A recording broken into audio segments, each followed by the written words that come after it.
So last time we had a look at gravitational lensing in the Schwarzschild metric to derive the famous result that the bend angle is 4 GM over RC squared. And as I mentioned, you use that to look at bending gravitational lensing by individual objects, which will can tell you something about cosmology. More likely, it will tell you something about the mass distribution in the objects themselves. If you use that solution that we derived as essentially as a Green's function for the bending by a general mass distribution. What we're going to do today is to have a look at bending of light by the general perturbations in the universe. So rather than regarding the gravitational lensing as being done by a single lens somewhere along the line of sight, we treat it as a completely continuous process. And this is the way that gravitational lensing is mostly used in cosmology. It's the study of cosmic shear, where you're looking not just at the bending by individual objects, but as I say, by the deflections of light due to all of the intervening matter. So objects like this, where you have a very rich cluster of galaxies showing very strong lensing effects, where the distortions to the images and the bending is very severe, these objects are very rare. So there's not much of the sky which is covered by lensing events like this. What we're more concerned about is just the very small distortions that every single galaxy at large redshift is subject to, just because of the fact that the light has passed through a non-uniform universe. And that's something which one can't detect the effects on an individual galaxy as you can with these very strong lensing events. But one is looking for a statistical signal of a distortion pattern which is induced across the whole sky. So we'll do this in a rather similar way to how we did it before, by starting with a metric and then looking at the geodesics within the metric.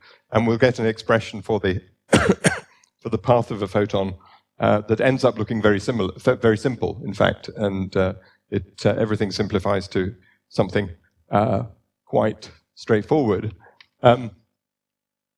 So the metric which we will start with is the FRW metric.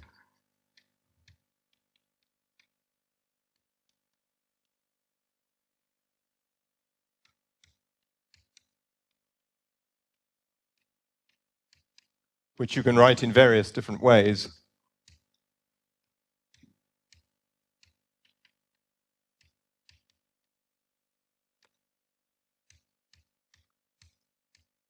So the unperturbed metric we can write like this. So T is the cosmic time. So this would be the time that would be recorded by a so-called fundamental observer. So an observer for whom the universe looks isotropic. So if you have a radiation field like the Cmb, that's very useful because you can tell if you're a fundamental observer by an absence of a dipole. So we are not fundamental observers because we see a dipole, so you'd have to be moving at a few hundred kilometers per second to move to a frame where you would measure the cosmic time. R of t is the scale factor. R here is a ruler distance, a co-moving ruler distance. Theta and phi are the usual polar coordinates. So what do you think is assumed in deriving this metric? What physics goes into to this? Homogeneity and isotropy, yes. Anything else?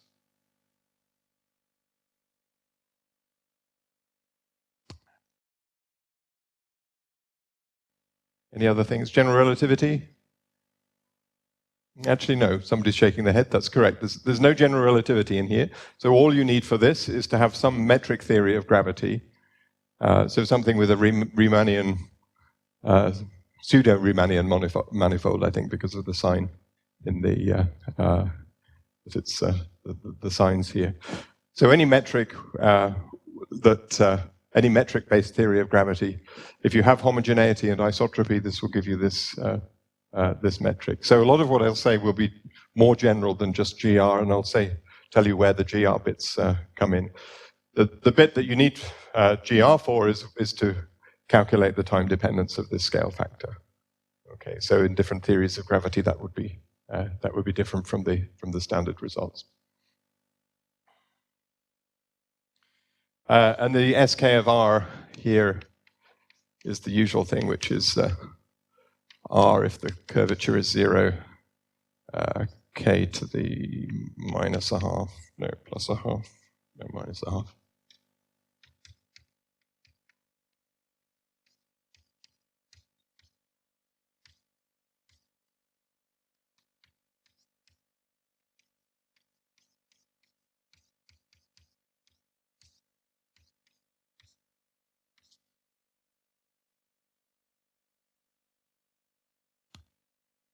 Sorry? Okay, so there's two different ways that you can define this metric, two common ways. I mean, there are many ways. The metric is effectively just a way to label points in space-time with 4 coordinates. So there are two very common ones that are used. One is this one. The other one is for the spatial part in the square brackets, is to write it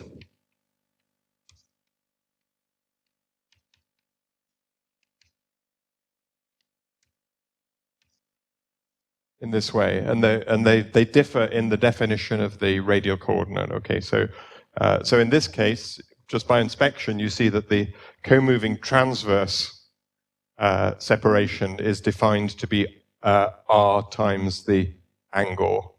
So if we call this would be the angle between two points which are separated by d theta and d phi. So the transverse displacement then is co-moving is little r times d psi, and the proper distance would then be multiplied by the scale factor. So that's one common possibility. The other one is to define it essentially as a co-moving ruler distance. So rather than defining it by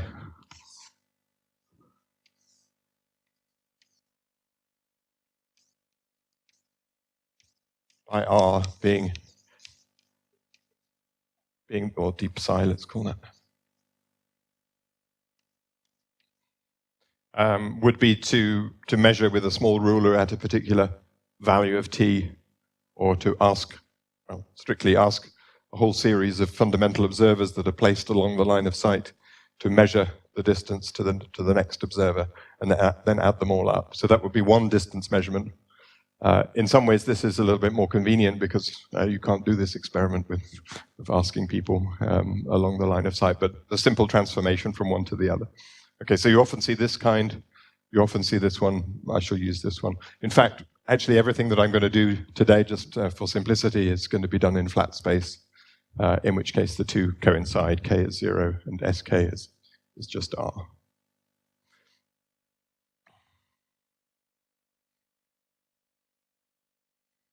And I guess the r here, you'll find in other lectures, would be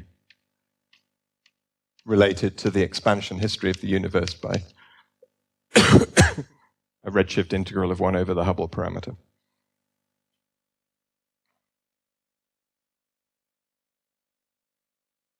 Okay, so that's the unperturbed Friedmann-Robertson-Walker metric. Let me see if I can. Does anybody know how to raise the screen on this? I can have a wonderful.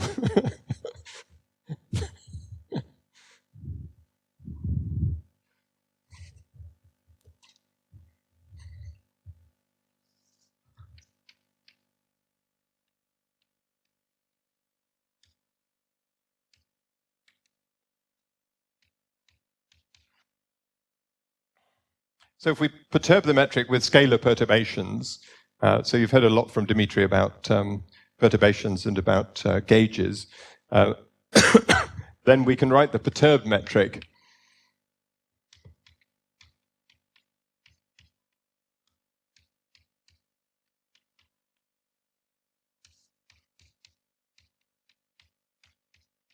in terms of two scalar potentials.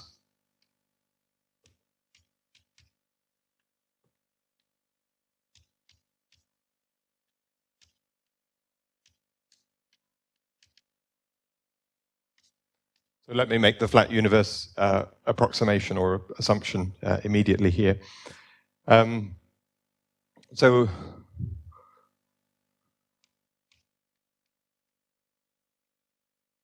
I'll call this the Newtonian potential.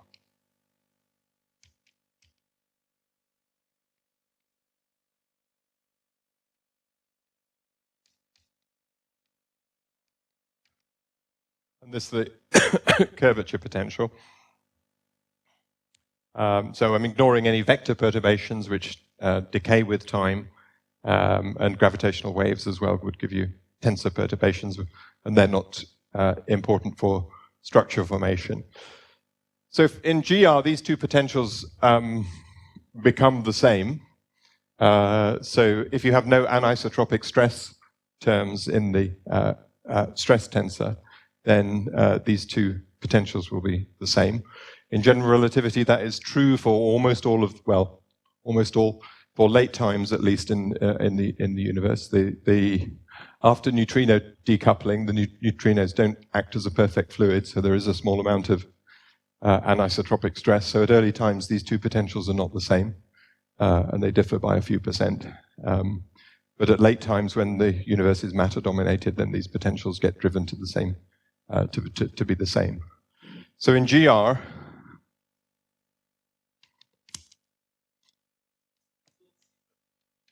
okay, good.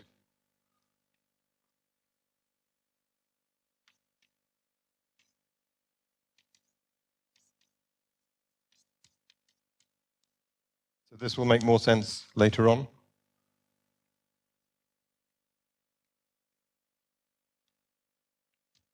So by late times here, I really mean after matter radiation equality, essentially.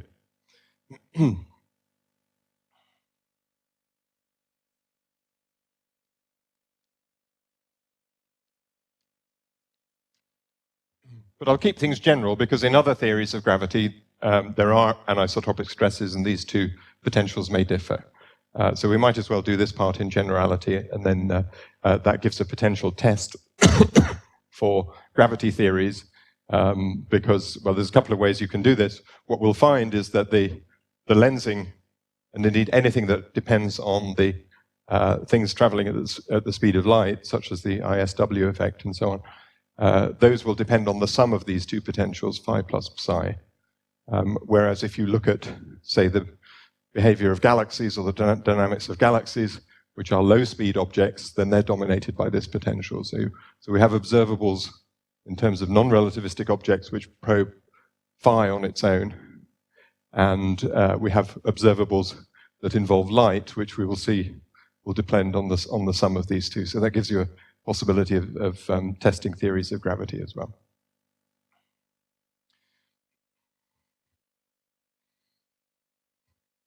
So I should warn you that in this subject, there are possibilities for changing signs and notation all over the place. So you'll realize that we can change the sign of this one and this one. We can also change the sign here and change the sign here. We can also call this one psi and call this one phi. And you'll find in the literature that all of those possibilities exist. But I was talking with Dimitri, and it seems that next week, by complete coincidence, I think he is going to use exactly the same notation as I am. So that is a helpful convenience, but you need to get used to the fact that, that these things may all be completely different. You don't have complete freedom, and you can't change this one without changing this one, but you can change many of them. And indeed, in some notations, you'll find the GR case has phi equal to minus phi if you've chosen a different sign convention inside these perturbations. So just to be warned that things may look different elsewhere. Okay, so in GR, then the two potentials are essentially the same at late times. And there's a Poisson equation that relates the overdensity fluctuations to to phi. Okay, so let's analyze this. We'll do a couple of things just to make things a bit simpler.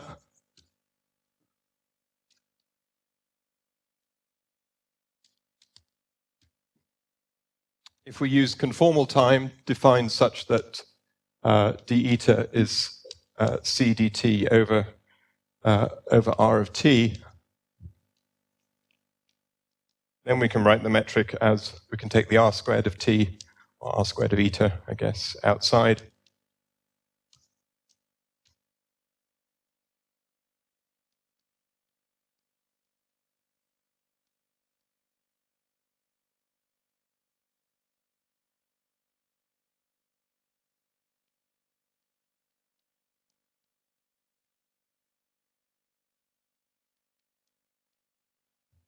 And also, to make things slightly simpler, to avoid these sine squared theta terms floating around, the deflections that we're going to talk about are extremely small in comparison with a radian. So we can make a flat sky approximation and write the angle here in terms of two Cartesian angles on the sky, d theta x and d theta y. So the setup that we envisage here is that we have some light that is coming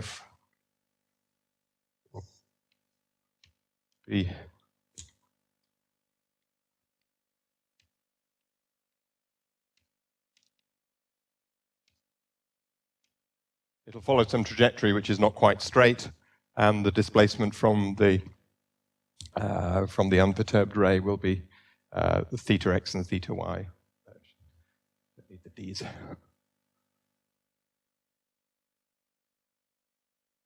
So one can generalize this to the full sky if desired, but we can get the main results more simply without.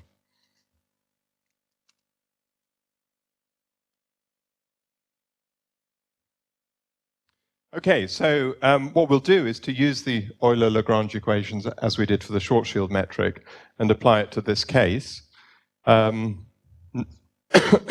It's a relatively simple metric, but note that phi and psi depend on all of the coordinates, so they're spatially dependent and also time dependent as well.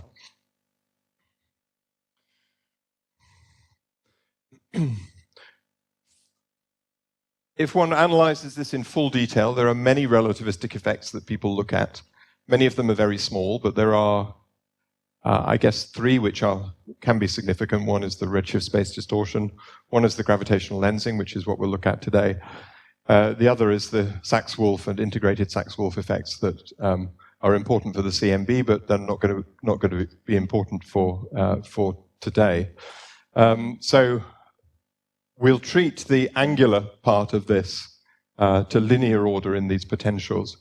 And for the light bending, that we can get away with using a zero order solution for the radial dependence and the time dependence.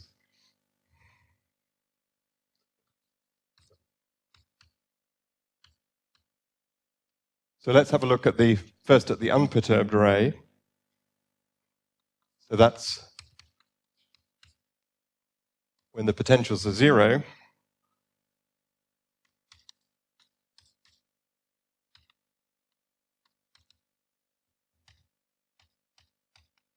And it's a light signal, so ds squared is equal to 0.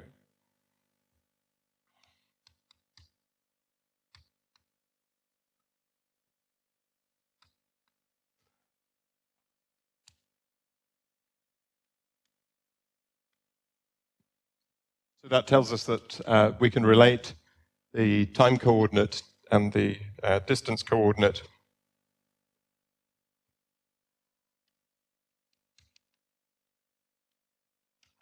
for the unperturbed ray where there's no change in the angles. So that tells us that dr by d eta is equal to -1, and we take the negative root because it's an incoming ray.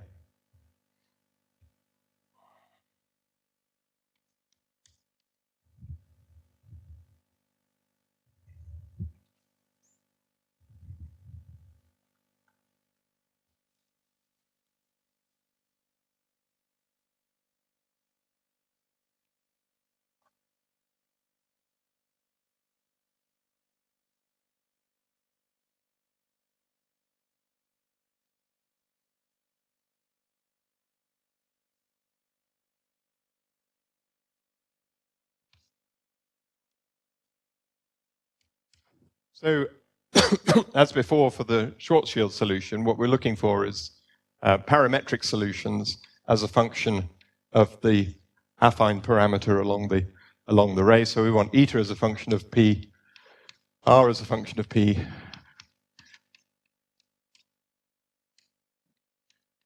and theta x and theta y as functions of p. And then, if we wished, we could eliminate p. So let's just do that. Let's write down L squared. We can just read it off from the metric.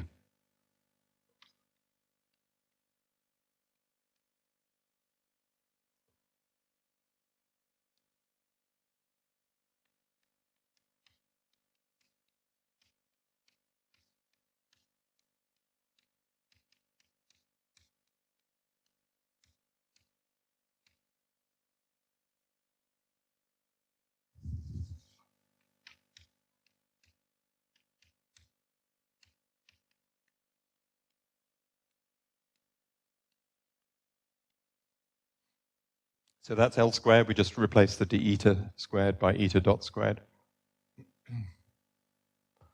And the Euler-Lagrange equations, you'll recall in their modified form,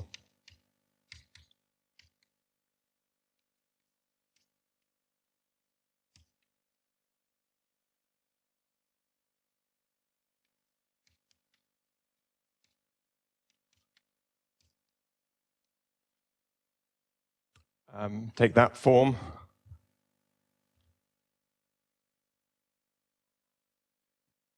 So we can apply these in turn to some of the variables.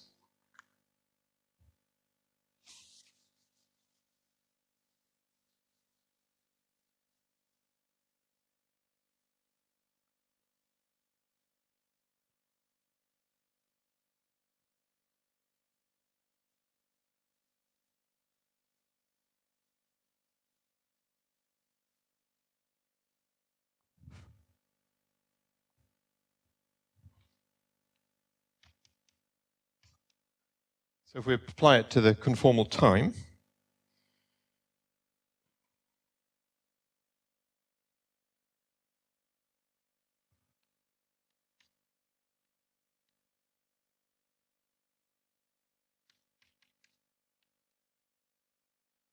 then if we differentiate, we have explicit eta dependence both in the scale factor at zero order, but also at linear order in these potential terms as well. So if we differentiate this with respect to eta, then we'll get one term that comes from differentiating this, that then gets multiplied by the square bracket.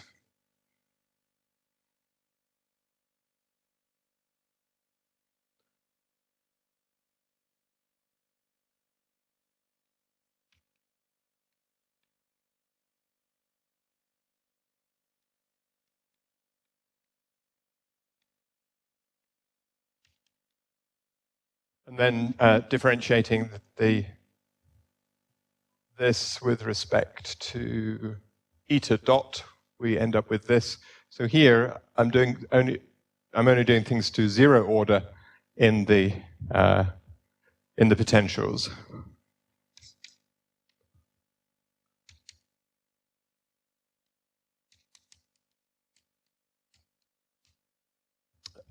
Because that's all we need for the light bending. If we were looking at ISW effects or so on, then we would want to look at the dependence of the perturbations. Now this term is zero because ds squared is zero. So apart from at the Big Bang where r is zero, then the square bracket has to be equal to zero. So this tells us that to the order that we need here, r squared times eta dot is equal to a constant.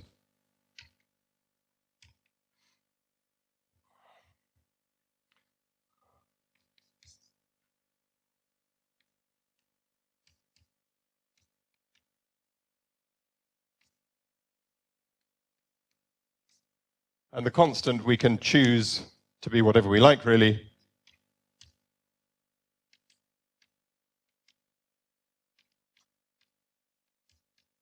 The affine parameter we haven't really specified, apart from the fact that it's an affine parameter. So we can choose its units arbitrarily. So we can make that constant unity just by choosing the units of p, since there's a d eta by dp in here. So that allows us to relate to zero order the time coordinate to the parameter.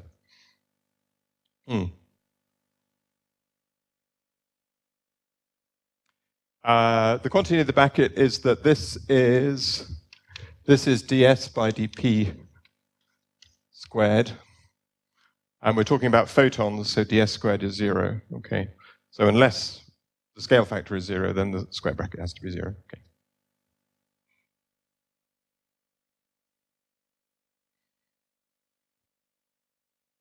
Okay, so we'll need this equation as well. So let's call that 2.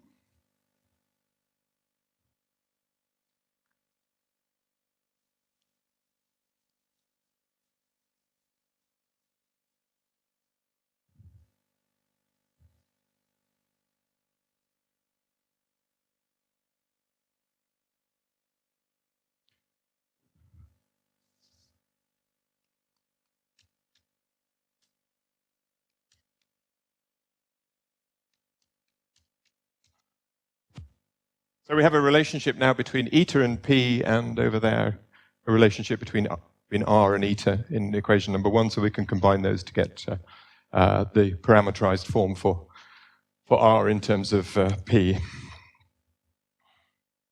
Okay, so those are the straightforward ones. The interesting stuff comes when we look at the angles.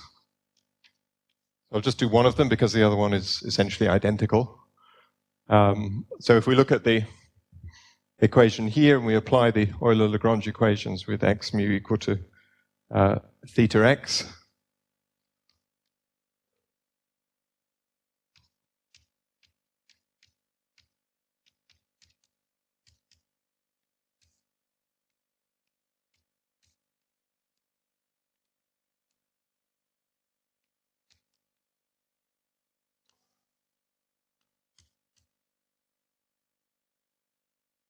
So the theta x dependence comes in through the spatial dependence of the two potentials they depend on everything. So there's a dependence there.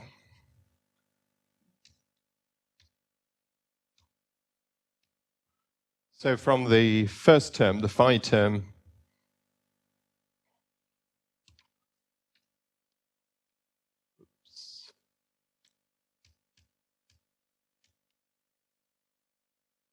we'll have a derivative, there's a factor of 2 there as well, isn't there? So that comes from the Newtonian potential term. Actually, r squared is going to come outside everything. And then there's another term that comes from differentiating the psi.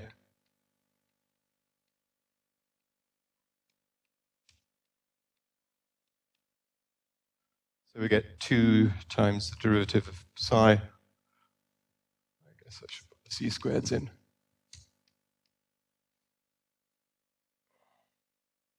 And that gets multiplied by r dot squared plus r squared theta x dot squared.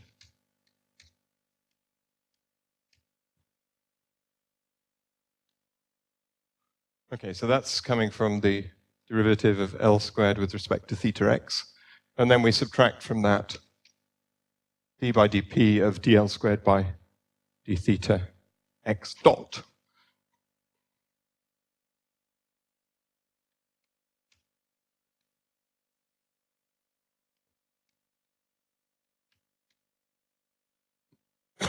So the theta x dot squared term, when we differentiate it, we will get this.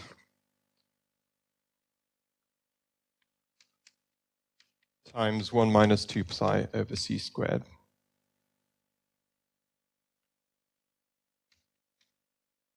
Okay. So if we're going to work to linear order, then so theta x itself, theta x is a term which is going to be linear in phi and psi.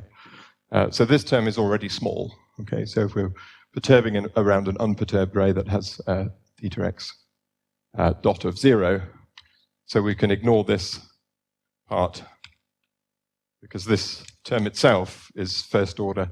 It's getting multiplied by a term which is first order itself. So if we look to linear order in the potentials, then we can simplify.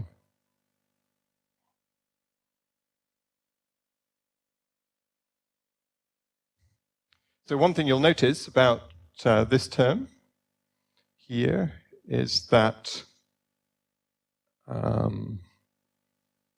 what do we notice about it? To zero order, again, this is, these terms will be second order.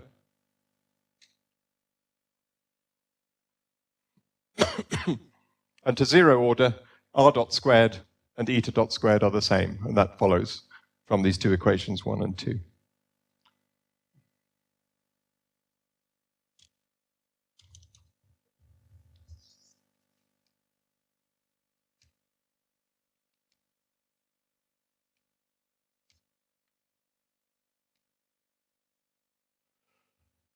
So that's fine, that's all we need because we're going to multiply r dot squared by something which is first order and eta dot squared by something which is first order. So we only need to know these to zero order.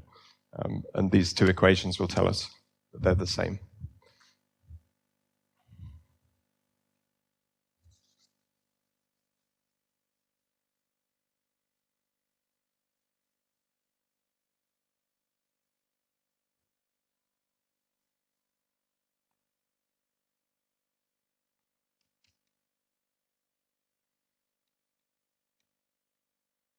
So if we put these together,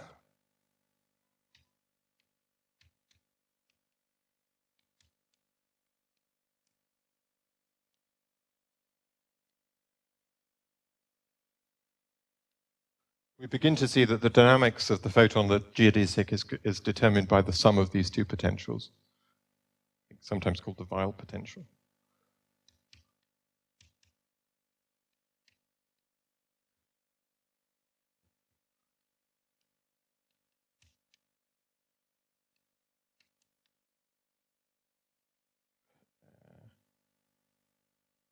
Dx by d.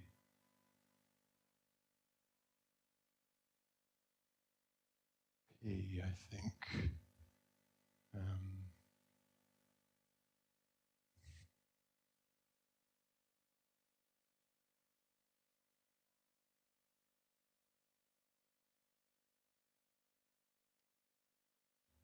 Just check. Is that right?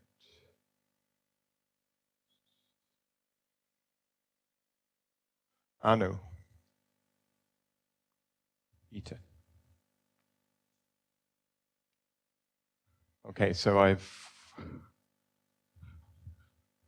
what have I done here? I've got d theta x by dp here, but I've got an r squared d theta x by dp. So r squared times d by dp is just d by d eta. Okay.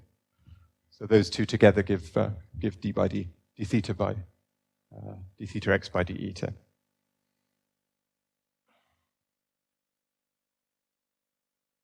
Okay, and this term here is just 1 over r to the 4.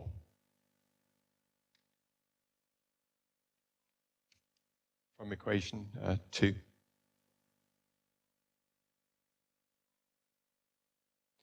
Okay, and this, similarly with this one, we can replace this one by 1 over r squared d by d eta from the same equation. Okay, so probably I'm a bit loose with my factors of c squared. Yes, I'm sure you're right. Basically, anything that has a phi will end up being divided by c squared. So, yeah, thank you. Okay, so we can replace all of the derivatives with respect to p by derivatives with respect to conformal time by using the relation number 2.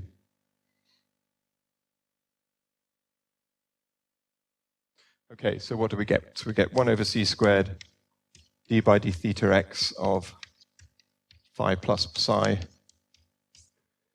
plus d by d eta of r squared d theta x by d eta is equal to 0.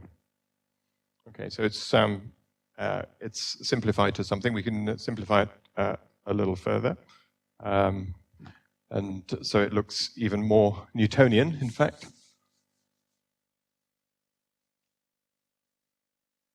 I might need that, so let me leave that.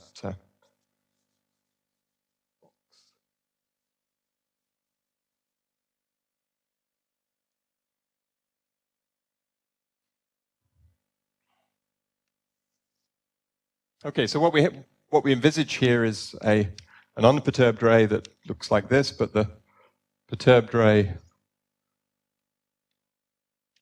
has some slight deviation. So in the x direction, if we look at the co-moving separation in the x direction and look at the behavior of x as a function of eta rather than theta x as a function of eta, then it will simplify a little bit further.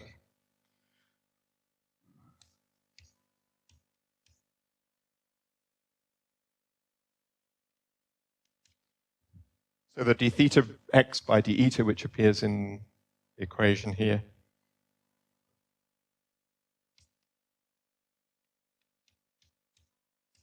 is d by d eta of x over r.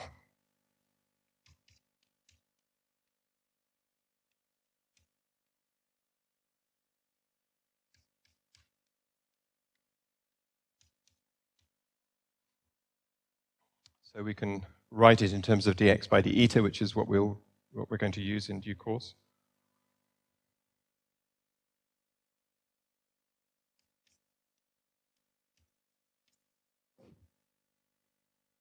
Times x, thank you.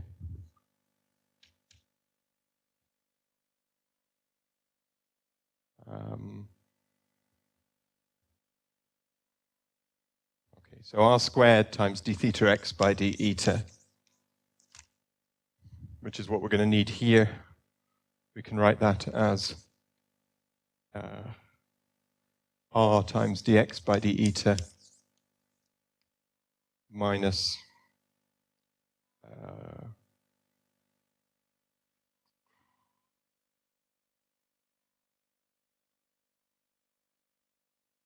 plus x, because we have the equation over the right.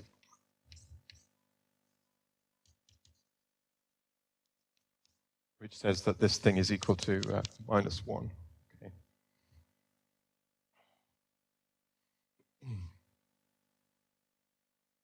Okay, so if we put that into here,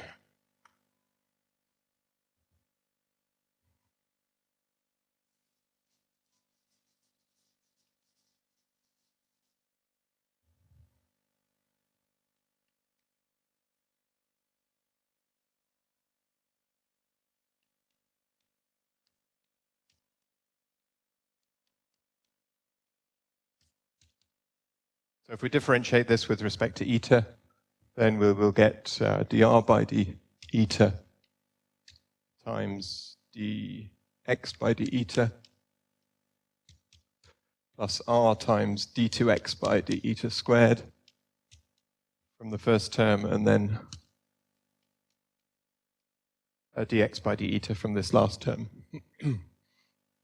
And again, using the fact that dr by d eta is equal to minus 1,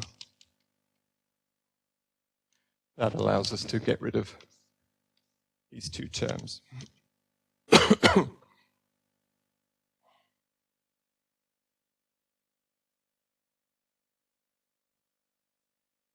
Okay, so then we end up with a really quite simple equation that says that d2x by d eta squared, that comes from here, is equal to 1 over r times this term here, or minus 1 over r times this term here, and r times d theta x is just x. So that is d by dx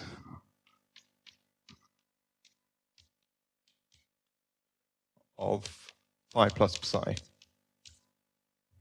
Okay, so we end up with a really very simple equation. We can generalize this, do the same for theta y, basically get the same calculation.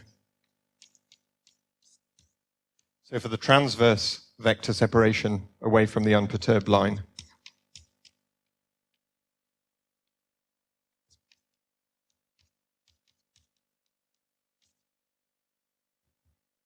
then we end up with an equation of motion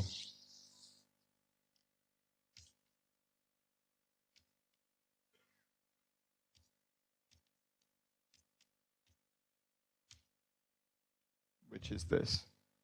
So the grad here is a two-dimensional gradient operator in the plane of the sky.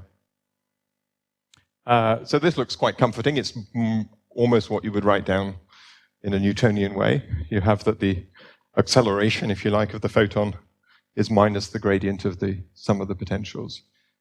So we're working in co-moving expanding coordinates, which is why this isn't a t here, it's a conformal time. And here we have the sum of the potentials. In the GR case, this just gives a factor of 2. It's exactly the same factor of 2 that you get in the light bending around the sun.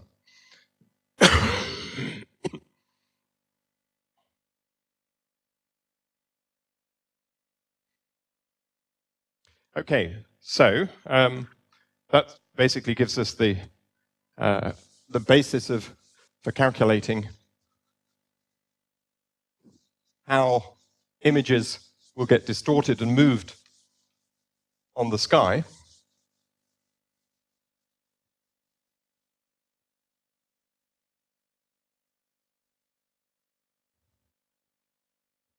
So let's solve it. So it's relatively straightforward because this gradient is in the transverse direction, and the eta is a radial coordinate, essentially. So we can just integrate this radially.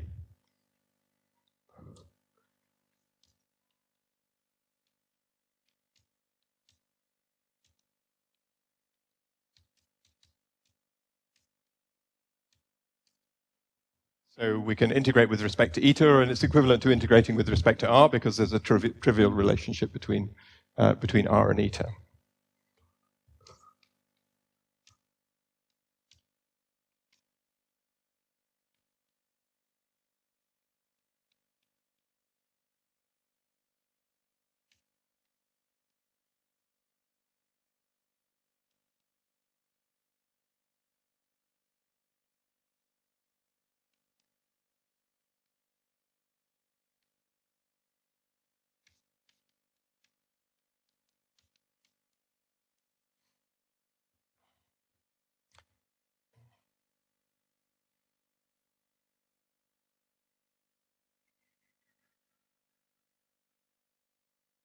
So let's just have a look at this.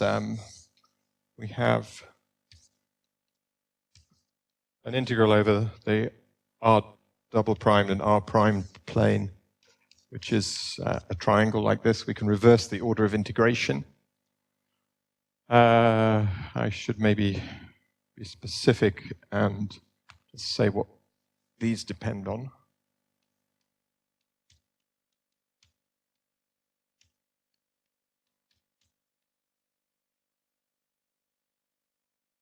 So these depend on r primed, and the gradient here, maybe I'll call it grad primed just to indicate that it's a d by dr primed, essentially.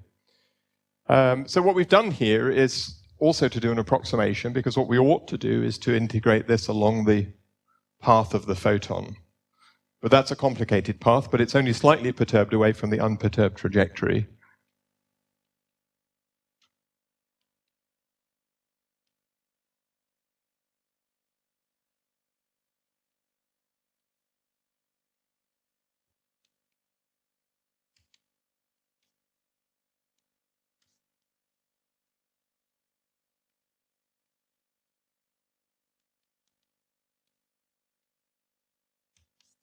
And that's called the Born Approximation. So we need to calculate these gradients, and we approximate them by the gradient on the unperturbed trajectory, whereas we ought to evaluate them slightly off the trajectory.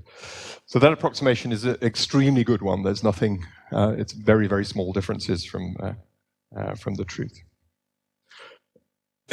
Okay, so to do this, we can, to do this integral, if we reverse the order of integration, then we end up with integrals from, we can do one of the integrals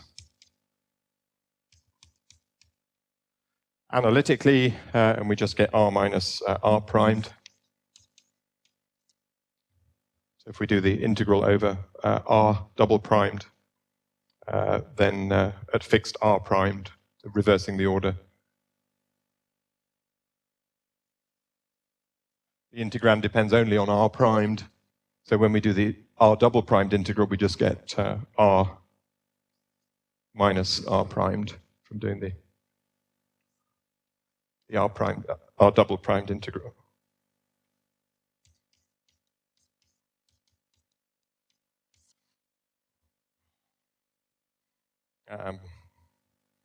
Plus a constant,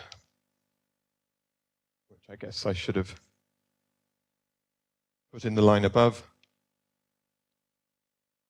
Two constants of integration, one from each of the integrals. So those constants ought to appear in the line above as well. So by choice of the origin, if we say that the origin is the unperturbed ray, then this constant disappears.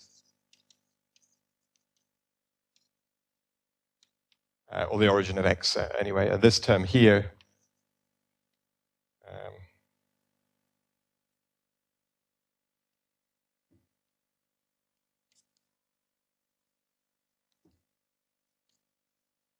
we can actually make this the unperturbed incoming direction. So call that theta. So if it's at an angle theta on the sky, then the unperturbed trajectory will keep theta the same, and just have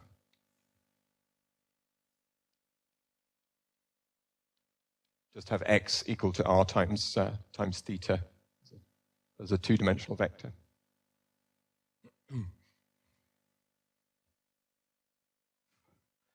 So we see that the angle is deflected by an integral of the gradient of the potentials along the line of sight.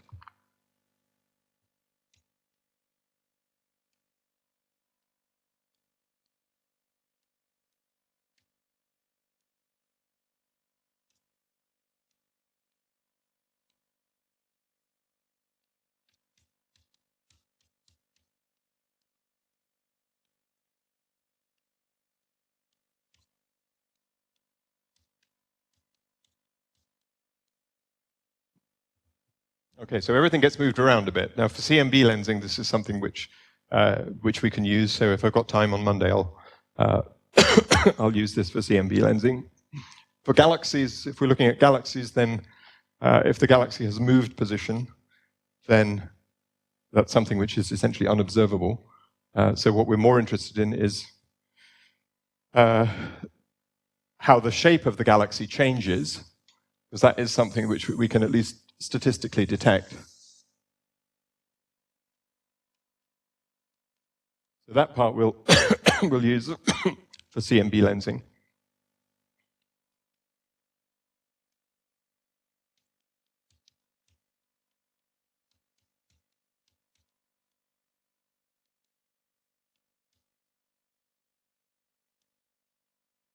I guess in principle you could use the statistical distribution of galaxies on the sky to get a handle on this.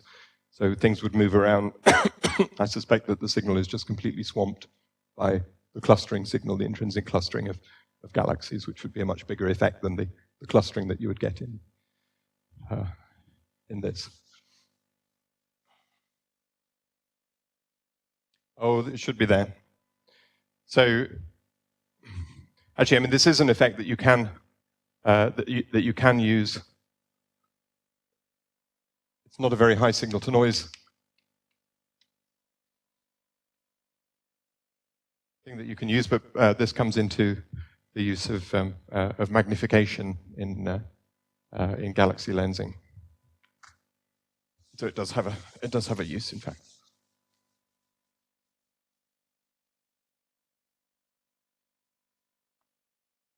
Oops, I've crossed the line. Oh no.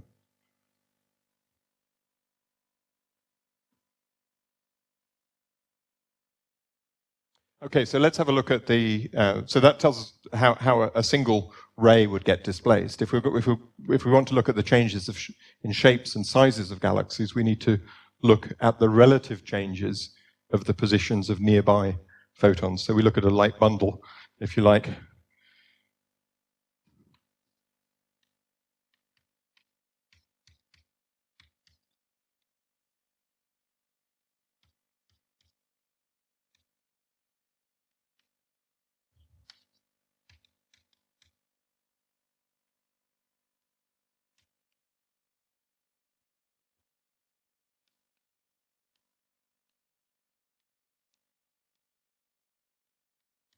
So let's have a look at two nearby rays that are separated by some angle.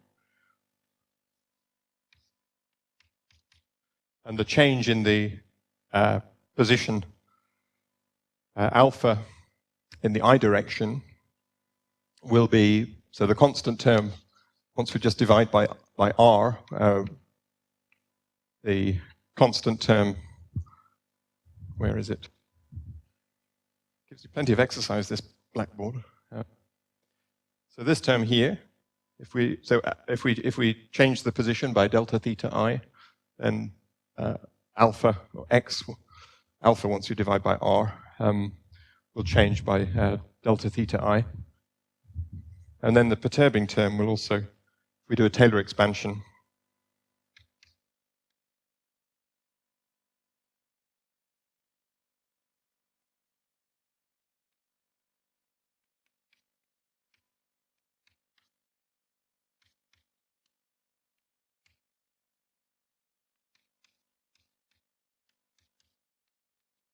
if we do a Taylor expansion of alpha to linear order,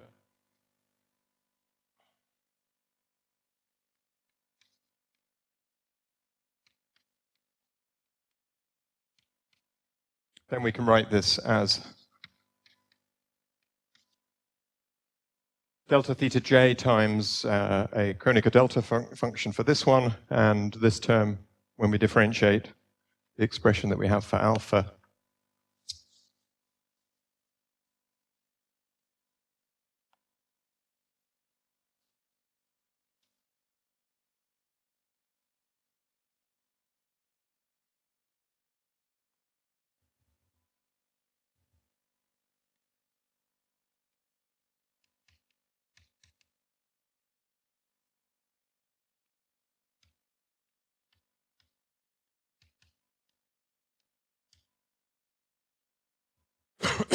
and if we rewrite the gradients in terms of angular derivatives, which just brings in a factor of r or r primed, then we can write this phi ij term as a second derivative of a quantity which is called the lensing potential.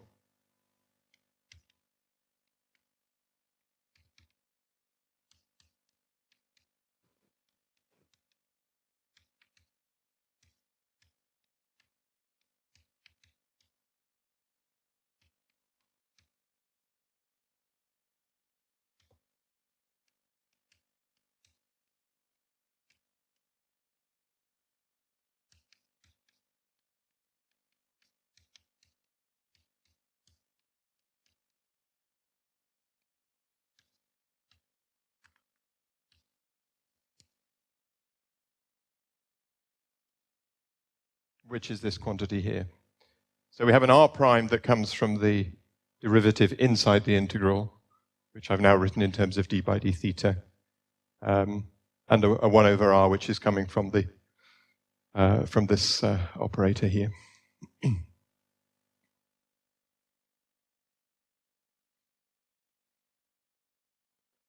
Okay, so I'm pretty much out of time. So I think probably I will stop there, and we'll pick up with how we can use this and use this to work out changes in observable quantities, which will be essentially shapes and sizes and fluxes. We'll also look at the cosmology dependence of this and see where we get the sensitivity to cosmology. So we'll start that on Monday morning. Any questions? Okay, if there's nothing else, we'll have a break, I guess, until 1:15. Is that right?